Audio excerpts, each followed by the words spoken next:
Hello, and welcome to the MKG podcast, the podcast that helps marketers grow their businesses using the 4 M's, the right means, messaging, media, and measurement. I'm your host, Carrie Gard, and to help me introduce today's guest, I have our SEO expert, John Ballard. John, thanks for joining me back again. Yeah, thank you, Carrie. Thanks for having me. So, John, there's this word that's been floating around. I would say probably the last 2 years I've been hearing a lot about it. Storytelling. Brand storytelling. But I feel like everybody has their own spin or definition around it. And I was just curious what you think of this word when it comes to what you do. Yeah, so whenever I think of like storytelling from the SEO perspective, I look at kind of telling like the brand's overall story just from the website perspective about how the story works within the brand, how it works to tell the story on the website, and how people can actually impact and create a very concise and on message branding just by using blogs, content pieces on the site, and just really kind of making sure that all works in concert together with any kind of offline media, any kind of traditional media, and just making sure that it all kind of ties back in with the overall messaging on the website. Yes. So our guest today has a similar vibe on that from a storytelling perspective. Kelby Johnson, the Director of Content Marketing at Providence Health and Services, thinks of story from Providence's mission. He's taking the very daunting task of telling Providence's story across 150 hospitals. It's a lot. It might be more than that. He corrects me. It's great. Multiple teams and marketing channels. He's got sort of this big, huge job to do when it comes to not only telling Providence's story and their very clear mission, I thought, but trying to do it in a way where everybody is saying not just the same story, but in a similar fashion. And he does it, I think, really beautifully. So let's see how Kelby Johnson does storytelling at Providence.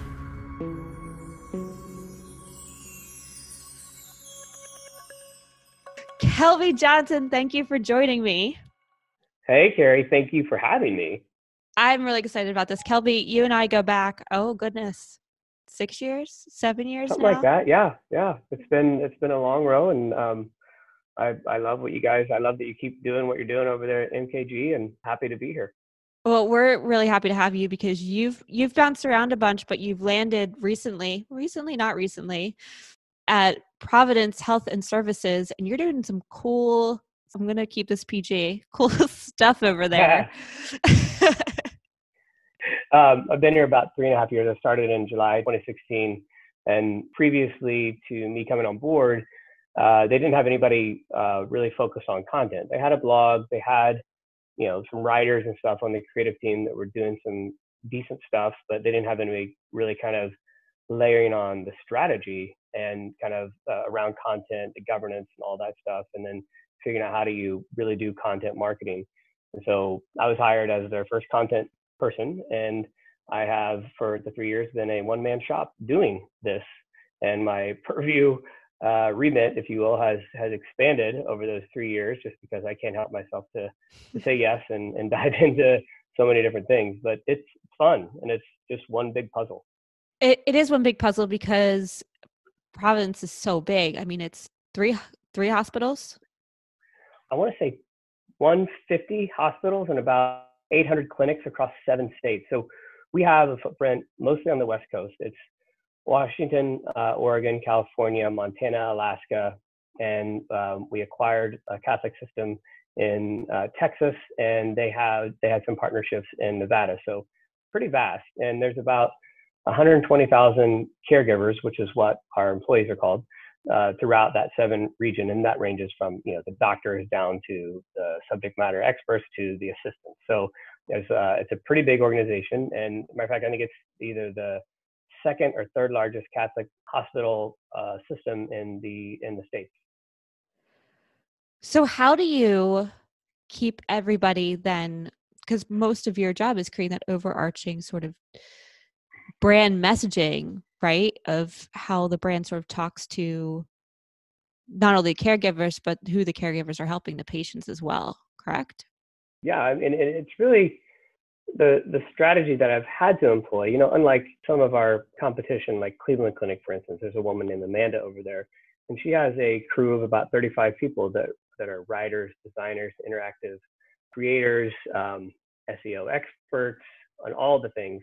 And you know, that's a great model, and they put out great content, but I don't have that luxury. And so what I've had to do is really partner. The social team is in a different group. I'm in marketing, brand is in marketing, social is in comms. And so social and comms are kind of my key partners in this content effort because they're producing great content. I'm producing great content. So partnering with them, our internal stakeholders, our marketing stakeholders, our subject matter experts, doctors and nurses and such. Basically, I've created over the years a content council where we meet monthly and sync up, you know, what's coming. We try to look 60 days out in terms of our planned content. Obviously, there's moments in time and trending stuff we have to address, but we try to sync up at least monthly and look 60 days out of what's coming. What are some of the initiatives? What are some of the awarenesses, you know, monthly awareness like heart health and cancer health and all those things. We try to look at those and figure out what can we do to plug in to those narratives in meaningful ways. And it's really kind of an editorial calendar sync. And then stemming from that, there's a variety of tasks that need to be done, like locking on a governance structure, building the taxonomy for content and tagging that's consistent across web, social, blog, email, all the things. And so the Content Council writ large, of which there's about 18 members, we are syncing and synthesizing the stories and topics we want to push out to the market and publish. But then underneath that, there's sub-working groups that are 2 to 5 people. And we kind of get in a room and we kind of build things, whether that's a story playbook or a governance structure, like I said. And then we take it back to the council, we vet it, we lock on it. And that way, bringing people along, obviously, you know, is a huge, huge thing, especially when you don't have anybody directly reporting to you. And so bringing them along and helping them become advocates for the vision of content is the way I've been able to grow the muscle, for lack of a better word, within the organization to appreciate content as a business asset, because it is. It touches everything from the hoodies you buy to the cups you drink out of to the signage on the building to our blogs. And so helping people realize that and look at content as a business asset it's been a 3-year journey, and it's not done. But really, it's, to answer your question pointedly, it's about partnerships, partnering with the right people who have a vested interest, who are change agents to actually think and do things differently. And then creating the playbook and the structures to help guide them in those principles. And something else you mentioned in one of our earlier conversations before we hopped on was pillars. You also have sort of messaging pillars that help align people as well, correct? Yeah. You know, Providence is it's a unique system. I think, you know, I've been here 3 years and I love it, and I have zero interest in looking elsewhere, to be totally candid. And I love it because, like I said, it's a puzzle and I like a challenge. And beyond that, the mission that this organization has, and it's not that dissimilar from other big Catholic organizations or just health organizations in general, is to serve the poor and vulnerable. But that's not lip service to the caregivers here. It's meaningful. People live it. They live that brand promise. They live that mission day to day, and community benefits. Every year we have a goal of 2,000 to 5,000 hours of community service. I mean, that's just the marketing team. And that goes it goes out and working in the communities, cleaning up parks, serving at shelters, and everything in between. And so that element of being a community member for health and helping to serve the poor and vulnerable. And vulnerability is something that it took me a while to get my head around, Carrie. It's not just the poor, and you think poor, you may think homelessness, and that's true, that's part of it. But it's the vulnerable. If you're having a heart attack or you've been diagnosed with cancer, there's not a more vulnerable position to be in. And so that notion of vulnerability is really kind of something I've rocked over the years to embrace. That's everybody, because anybody is just one medical misalignment from disaster. And so if you think about that, you know, that's a huge, huge remit to try to go out and figure out how to serve the poor and vulnerable. And that is our key mission as an organization. Underneath that, there are a variety of pillars. Mental health is something that is super, super important to this organization, always has been. That is obviously one of our main pillars. Housing is health. Health is a human right. These are words that define how we show up, both in the clinical care office at urgent care and in the hospitals and day to day in the work we do. And all of that is guided by our values of excellence, integrity, compassion, dignity. These are all things that this organization has really embraced. And I think it takes a special mindset to work here, because some people are here for the mission. I'm not a hugely religious person. I'm here for the puzzle and the challenge. And I love the mission and I love what it stands for. So there's this broad swath of humans that work here that bring to life every day the mission that the organization is trying to achieve. And that's really, it's special. And it's not something I've experienced. I've been in tech, I've been in the agency world, and those were all great experiences that led me to this. But, I find meaning in the work that I do every day, and it's fun. And it does need to come back to, even for MKG, we always talk about our mission and our values and how they're at the core of everything that we do. And I think that's really important to give not only the employees, but the customers and the clients an opportunity to really care about what it is you're doing by bringing those things to life. And I love how you're doing this with starting with the mission, building those pillars underneath, and then everything you guys are doing comes back to that, whether it's actually giving care when you're in a hospital or you're in somebody's home, or whether it's through a piece of content that you're writing. And again, coming back to that idea of vulnerable, it makes even the company and the brand and what you guys are doing vulnerable, and putting yourself almost in their shoes by being so transparent. I think it's beautiful. It's true. And, like I said, serving the poor and vulnerable is not something a lot of organizations can really do. There's a bottom line that you have to sustain, obviously. And in order for us to serve the poor and vulnerable, that really means serving those that rely on Medicare and Medicaid, public assistance. Mm-hmm. That strains the ER, strains the caregivers. And so in order to do that, organizations like ours have to really attract the commercially insured folks like you and I. I feel very blessed and fortunate to have an organization that gives me really good healthcare. I'm sure you have decent healthcare coverage there as well. And a lot of people do. And creating a narrative, creating a story, creating a belief and a consumer mindset that Providence or any of our affiliates are the right choice for your care for those commercially insured patients, super, super important to drive that bottom line, that influx, those leads, for lack of a better word in marketing speak, are what enables us to live and bring to life our mission of caring for the poor and vulnerable. So there's definitely a business element to this, because obviously you have to make money to do what you do. And if you know anything about Medicare and Medicaid, the money that systems like ours or insurance providers or whatever, they get 35 cents on the dollar for treating those folks, and we have to do it. We won't turn people away, full stop. We just don't. And that's money coming in. But then when you think about the commercially insured, that's a more revenue generating model that we have to facilitate. And unless systems like ours, Providence specifically, unless we are able to create a relevancy and a belief at an emotional level with consumers to believe that we are the right place to get your care, and whatever that is, whether that's urgent care, cancer treatment, neuro, whatever it is, having a baby, Swedish is known for that, obviously, here in Seattle. Those are all things we have to create that belief. And that's where, for me, that's where the puzzle of brand storytelling and content marketing really come into play, because I'm always trying to think about that balance between the emotional connection you have with carriers of the world. How can I entice you through a piece of content, whether it's video, blog, or whatever, to stop the thumb scroll and listen to what we have to say, and then measuring that with the functional value of, I have the care you need at a cost with your insurance that you can afford. And so balancing those two elements, emotional and functional, that's the magic, to me anyway, in brand storytelling. Storytelling, I feel like, is definitely the word of the year, and probably of the next few years. I feel like everybody's sort of moving in that direction, at least in multiple podcasts I've done just this year, and a couple of the episodes that are coming out next year. It's definitely been a theme, this idea of storytelling. But I feel like everybody has sort of a different idea because everybody's doing something a little bit different. So for you specifically, Kelby, and in what you're doing, what does storytelling in the realm of content? What does that mean to you?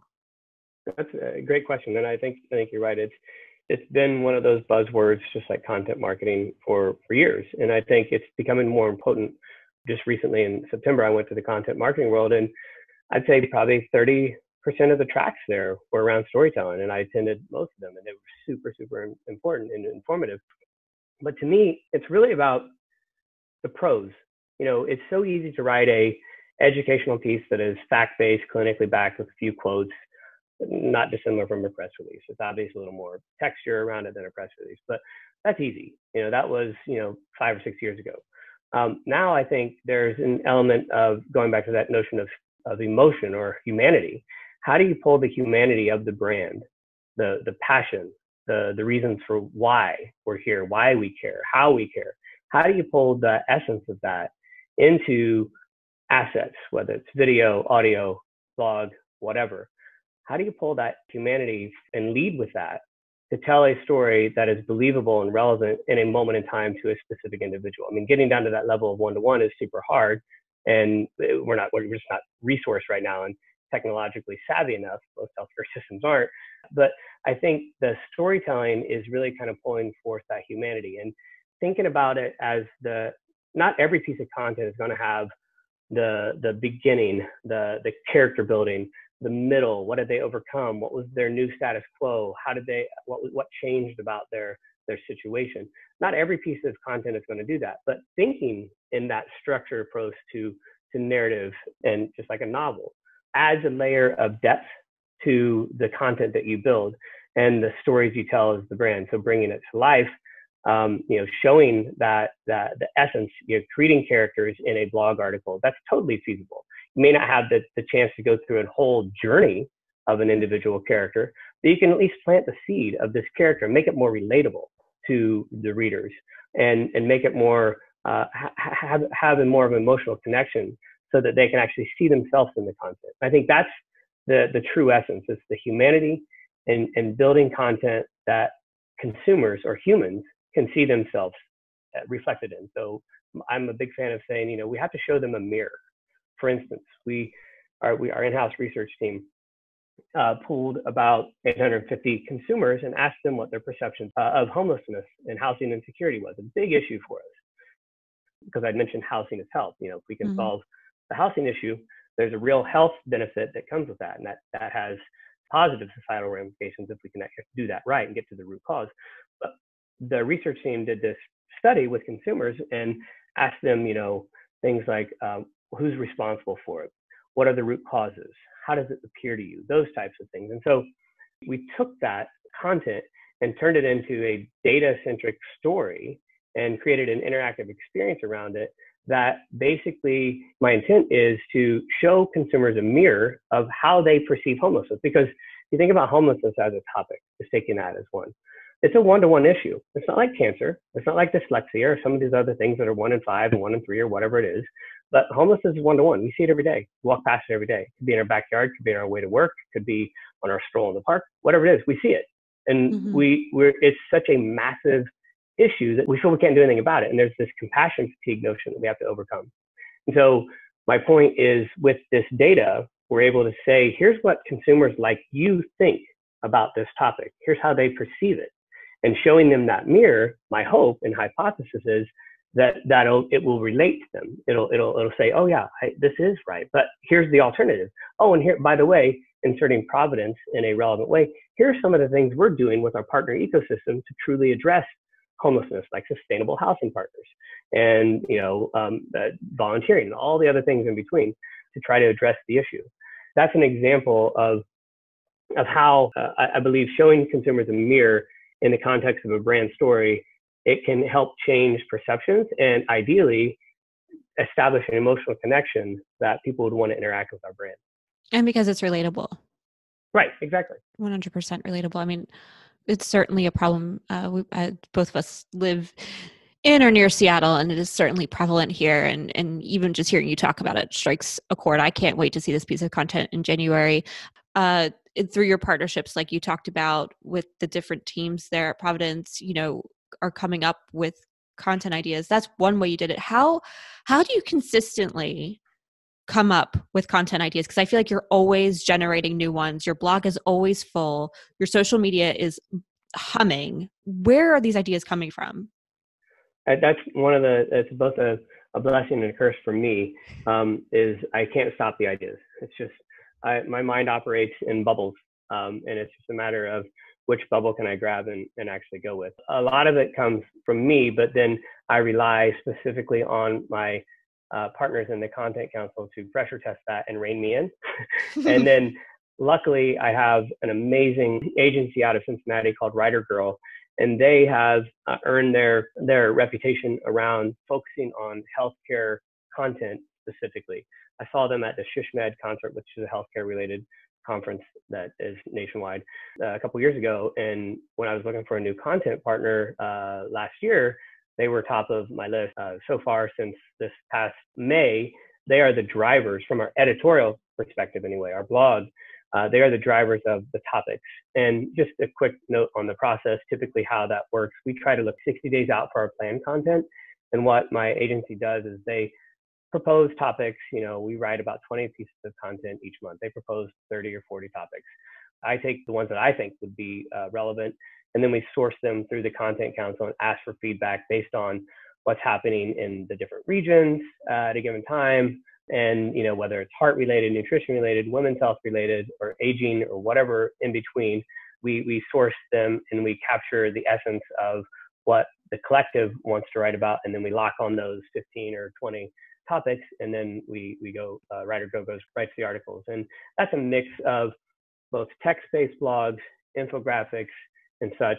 But then we partner with our social team, who is building a variety of different types of podcasts, some video interviews, stuff like that. And we kind of opportunistically curate relevant pieces of content to complement the articles that we write for the blog and elsewhere. And then the blog is really kind of the fuel that feeds our monthly newsletters that go out to loosely about 1.5 million people each month. Our automation team curates the best content that we have using data and just kind of what we know consumers respond to. And then they send out these monthly newsletters. The blog is also the fuel for a lot of the social posts that go out. And so that partnership, like I said, it's not any one person generating the ideas. It's really a combination of myself, my agency, the Content Council, and all the stakeholders therein to crystallize around topics that are relevant to consumers, because that's really our focus. We have a different team that focuses on engaging influencers, policymakers, business leaders, and such. And so we partner with them as well. The blog, the web assets that I manage are really consumer centric. So Writer Girl gives you a whole bunch of topics, and they've certainly done their research. Being an agency, I'm sure there's a whole bunch of different ways that they've done their research, and you source those topics. But you yourself come up with ideas, and you said that you can't stop. But I'm curious as to the inspiration's got to come somewhere. Similar to you, my brain doesn't ever stop, and I certainly come up with new ideas. But that's because I'm constantly listening, right? I'm listening to podcasts. I'm listening to people talking in my organization. I'm hearing all these things. So for you, where do the ideas sort of spark from? You nailed it. It's podcast. I'm a voracious reader, whether Audible and text and even old school books. I typically have a couple books going at any given time, and I listen to innumerable podcasts that inspire me, some marketing, and those are where I just get ideas. And then I've curated a lot of my social channels to follow or to show some of the thought leaders that I admire, like Brian Solis, Jeremiah Wang, David Romano, Edelman. Seeing their narratives, what they're talking about, and sometimes I source inspiration from there to then turn into different topics that would be relevant for our brand, because a lot of those thought leaders are really tech centric and may not, their specific topic may not be relevant, but it's a source of inspiration to help me synthesize and pivot in a way that would be relevant for our brand narratives. And also, I'll be honest, my kids inspire me. I mean, I've got a 4-year-old boy and a 7-year-old girl, and they're idea generators all the time. And sometimes they say some things, as you may know, you have kids as well. My 4-year-old just says some of these things that's just out of left field, but then I create a marker in my head And then 2 or 3 days later, I'll be like, oh, that was interesting. And then kind of that's a source of inspiration as well. So podcast, books, curated social channels, and my children are kind of 4 key sources. And then of course the office chatter, hearing what's going on and getting the inputs from the content council, that's also a big source as well. So you wrote, I looked at the blog, I did my research, and you actually recently wrote an article around Movember. I love the format of that. You start off in terms of storytelling and creating that mirror. You did that quite literally in kicking off that blog post, and then it turned into this amazing piece of long form content that talks about the history of Movember and then gets into what Movember really means and men's health and some, it's just a great useful piece of content that pulls in a whole bunch of different, key aspects. But where did the inspiration for that one specifically come from? My social team. They obviously, well, my social team and the few of the folks in the digital innovation team, the guy there named Christopher Carruthers, who he has a history of cancer in his family, and every November he advocates for it. And so I looked at that, and I always, candidly, as a man, I typically wear facial hair. I'm always on Movember, not a mustache, goatee typically, but seeing the need and the interest there, it made me curious. And I honestly thought it was just dudes wearing a mustache.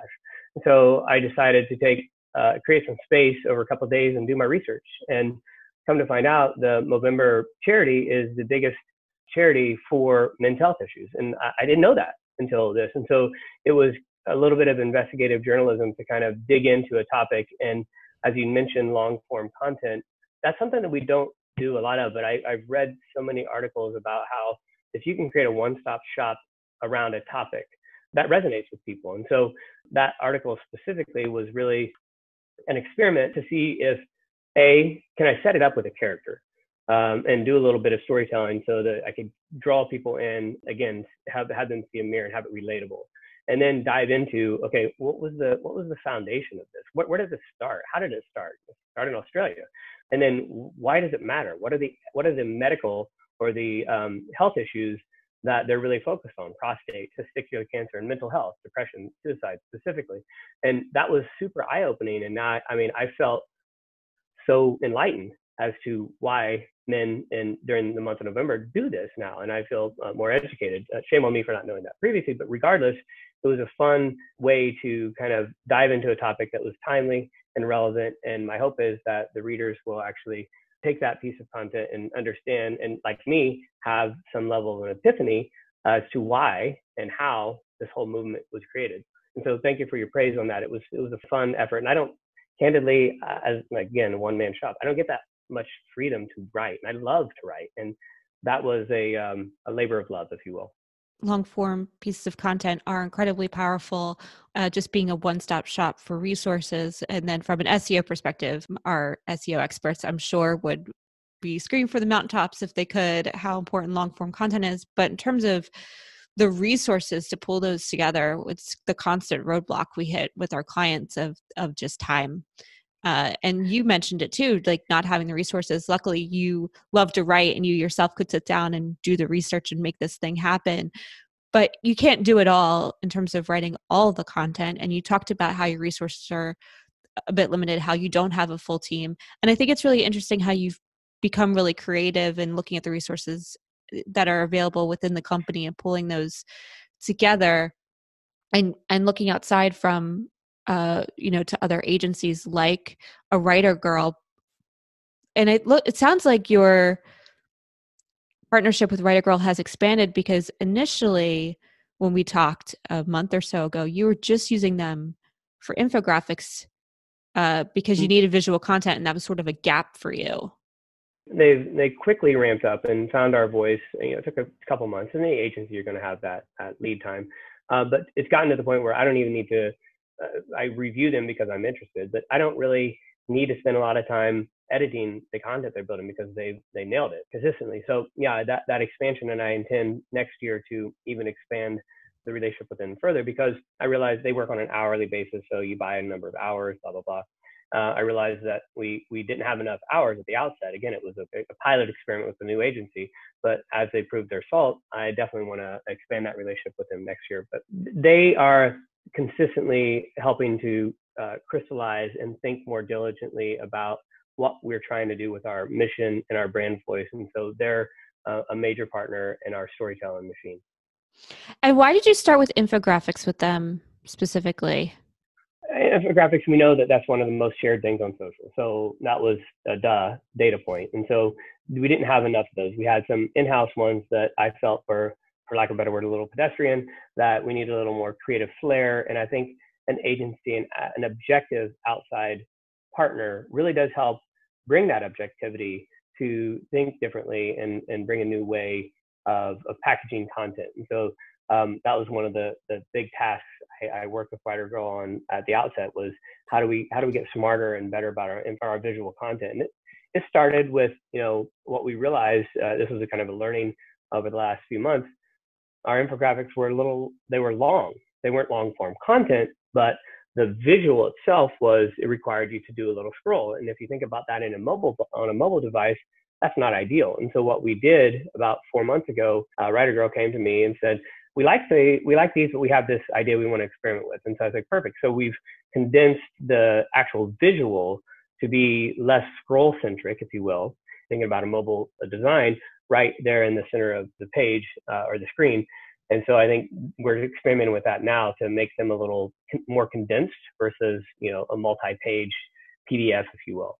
It's trial and error. I mean, I don't think anybody really nails infographics. I mean, you go Google it and look at the images, and there's just so many different variants of them, and it depends on what works for your audience. And so it's a constant experiment to do that. And I'm a huge fan of experimenting. I don't believe that there's failures. I believe that there's learnings in everything we do, and whether these more condensed versions will drive more eyes and views and return visits, we'll see. So is that your goals then, ideally, is the visits and just getting eyeballs to all this content you're building, or is there a bigger long-term goal at the end of the rainbow, essentially? Well, I think the long-term vision I would love to facilitate and enable is to be a health hub, for lack of a better word. Healthcare is so episodic. I look to a provider or a doctor when I need care. We all do it. I had bronchitis recently, and it took me a week of laying in bed, and then my mom came to town and said, you need to go get that checked. So I went in, I found I had bronchitis. And so that was a moment of care. I didn't think about this urgent care provider until that moment. So long term, I would love to create a cadence, a series, an outlet, a hub, whether that's a blog, a interactive hub, whatever that ends up being, for health information that people trust, believe in, and return to. I think you look at Mayo, Hopkins, Cleveland Clinic, all huge pillars in the healthcare industry, all doing amazing work. There's no reason with our system and our footprint, we can't be in that narrative as well, and that conversation as well.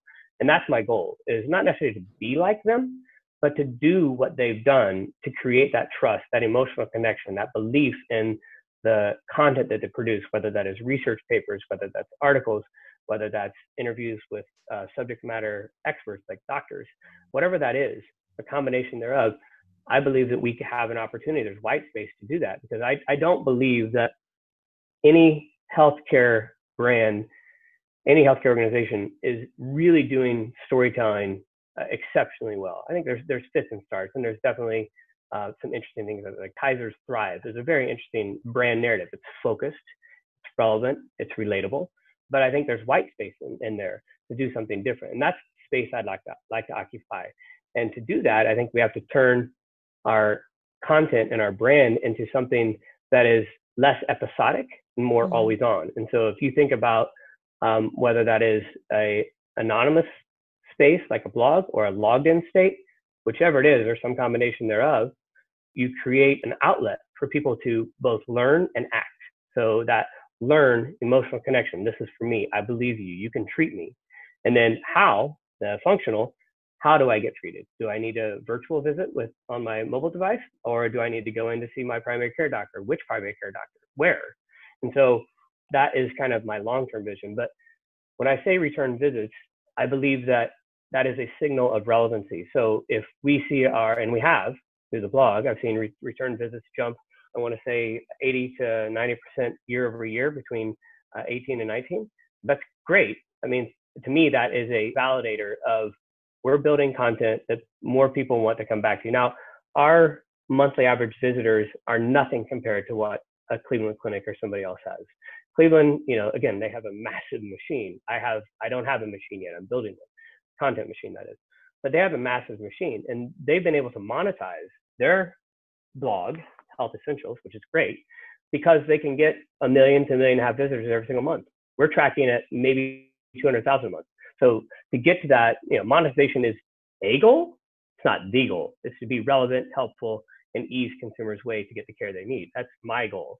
But sure, if we get to that space where we're attracting 500,000 or 1 million visitors per month, great. Is there an opportunity to showcase some of our partners through advertising? Perfect. I'd totally be open to that.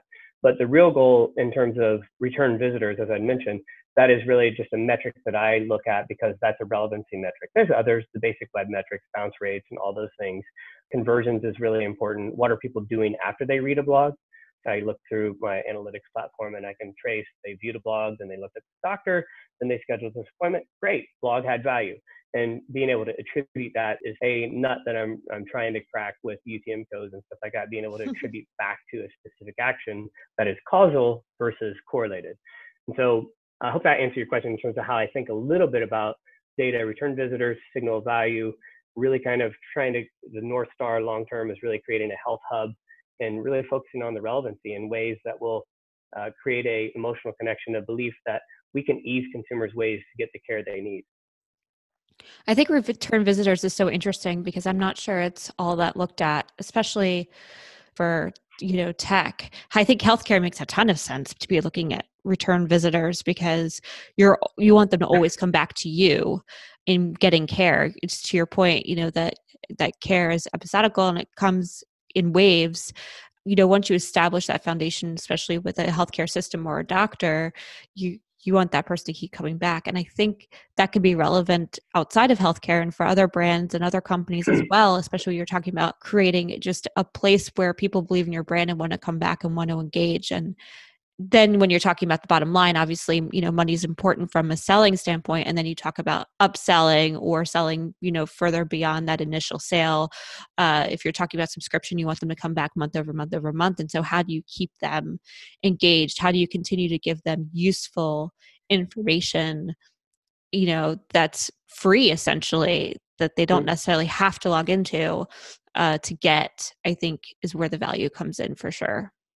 Totally. And it's all about, like I said, I think it's establishing that emotional connection, showing the humanity behind the brand and focusing on relevancy and in a moment of time. And that's not easy. I mean, it's one of the things we don't do well yet. One of the things that I'd like to experiment with in 2020 with my automation team is build content for life stages. So if you think about a woman or a couple that is expecting that want to have a family. So what is the content that would be relevant pre-pregnancy?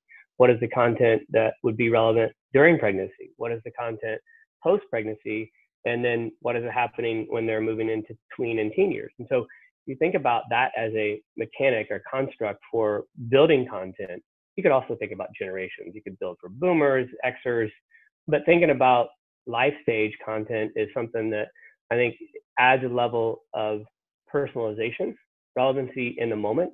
And, like I said, I would love to be like an Amazon or a Spotify or Netflix and have the technical and algorithmic capabilities to personalize down to a one-to-one level. I experimented with that last year and we made some hay and proved the concept. But again, it's a matter of technological transformation. And there's obviously, you can imagine prioritization for all the care data and all that stuff that takes priority over investing in something that is more of a front end, upper funnel thing. So, but the point is, it's relevancy, humanity, and experimenting and trying to figure out how can you get more personal with humans that interact with your brand. You're going to build this hub. I look forward to the day I get to visit it. What's your position on, do you live in the camp of if you build it, they will come, or do you live in the camp of you need to bring people to it? Given the noise out there, well, I mean, we're dealing with attracting attention. I mean, everybody has, thanks to social media, the bar has become, how do you stop the thumb scroll? I mean, when you do that, you're onto something. That's really what you have to build for. Will they come if you just build it? If you have something jarring, interesting, evocative, daring, bold enough, whether that's a headline, an image, whatever that is, that may stop the thumb scroll and they may glance at it, but will they engage? And so I think you have to find ways to, again, I think it comes back to that emotional connection and the humanity behind the brand. You have to find ways to create a belief through your assets consistently across channels that will stop the thumb scroll and entice enough people to want to click, press, or whatever to engage with the asset that they see in front of them. So I think you have to build for that. You have to build it first and foremost, obviously, and then activating all the channels that are available to you from a marketing and comm standpoint, and even syndicated content, with Taboola or Outbrain. Driving awareness, creating exposure is how you're going to pull people in. When you've been able to attract 1.5 million or more visitors a month, like Cleveland Clinic has, or establish yourself as a research institution, as Mayo has, or syndicate your content on NPR, as Kaiser has, then it's a different game. You're just building and people are coming because you got exposure.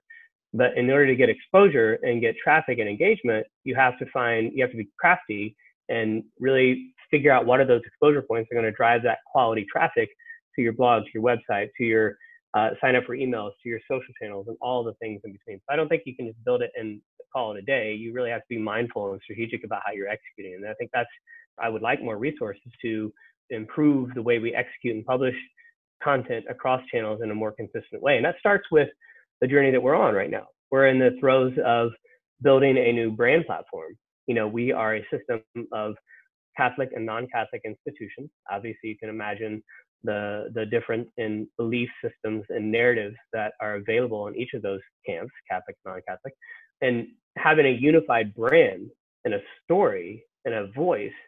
That's the building that will allow you to create the belief system with humans that will bring them into your content house, if you will. And let's be clear. Health is a local game. I live in Seattle. Swedish has campuses in, 6 or 7 neighborhoods, north, south, east, west Seattle. There's one that I go to. It's Cherry Hill or First Hill. There's 2 actually. They're fairly close together.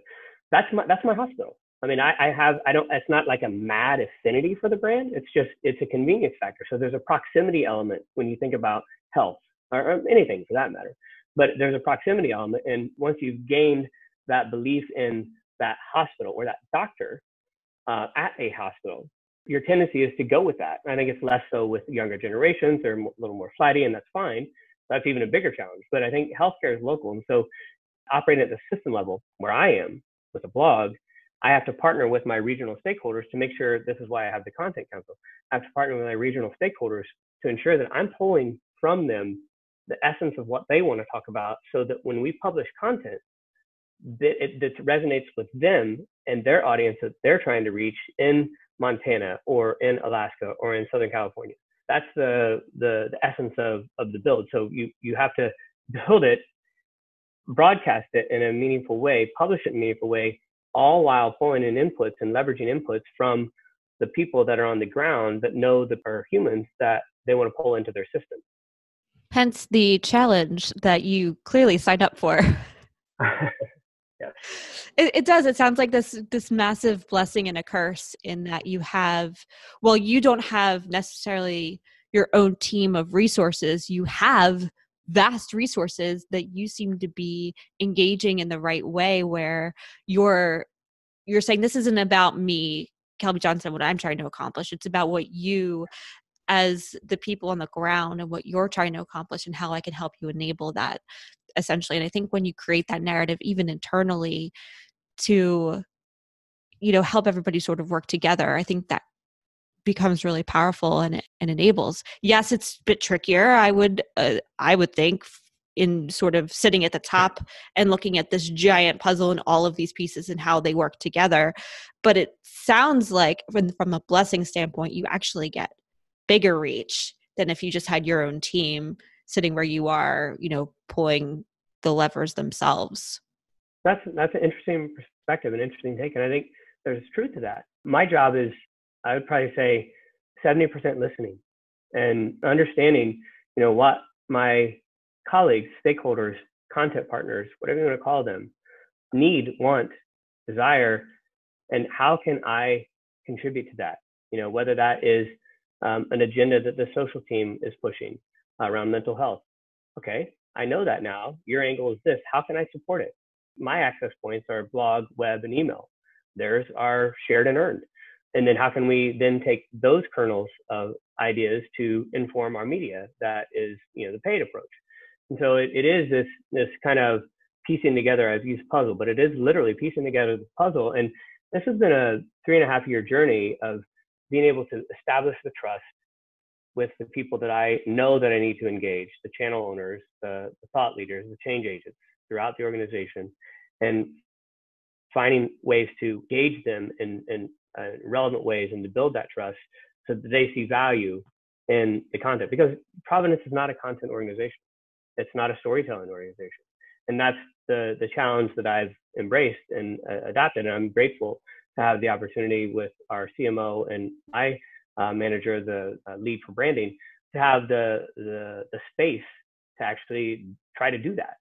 And it's fun and hard. And I just try to operate above the stress. And, I think that if I'm finding ways to send positive energy out into the universe will then repay me with these great-minded change agents, people that are going to help me on my path and my journey to make Providence a content organization. That's what I want to believe. Well, I think you're well on your way. And I cannot wait to see what you do in 2020 with the content you're building, and beyond that into your hopes and dreams of building this content hub. I think if anybody can do it, Kelby Johnson, it is you. Well, thank you, Carrie, for the voice of support. It's like I said, I'm having a lot of fun. I've been in professional life for 20 plus years, and I've never landed in a place where I've not stopped looking. I've stopped looking for the next, because this is definitely not comfortable. I'm definitely uncomfortable on most days, and that's the state that I thrive in. And to me, that's fun. Thank you so much for joining me. I am going to get all this content out to our listeners so that they can follow along as well. We're all on the edge of our seats. It's happening. Awesome. Always such a pleasure to chat with you. And I always feel inspired to go out into the world and see what I can come up with next. Thank you, Carrie. Likewise. Feelings mutual.